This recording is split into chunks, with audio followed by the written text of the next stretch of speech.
Hey, if you're looking for a temporary job with flexible hours, competitive wages, listen up. Right now, the search is underway for 2020 census takers. KIMT News 3's Jessica Bringy joins us live from Rochester with how you can be a part of history. Jessica?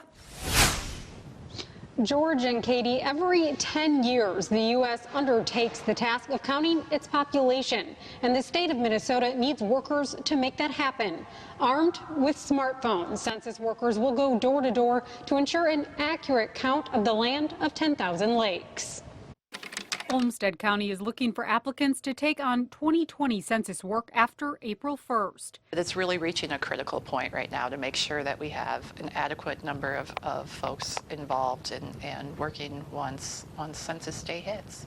As part of the job, workers will begin making house visits to help people fill out their forms online, on paper, or by completing a phone survey. It's really important that we make sure that we reach all of our households, and the enumerators play a big role in that. Rochester's City Clerk Anissa Hollingshead says Olmsted County's pay rate is in the low 20s per hour, with both office roles and door-to-door positions available. Not all of these roles will be going door to door.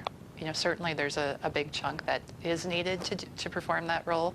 There are other opportunities as well. By the end of 2020, census data will be handed over to the president. The information will then determine if the Gopher state will get to keep its 8th congressional seat and if district boundaries need to be adjusted. 10 years ago, we were on the verge of potentially losing a congressional seat. We are in that same position again this year. So it's very important that we count all of our residents, that we have the representation and are able to maintain that on behalf of the entire state.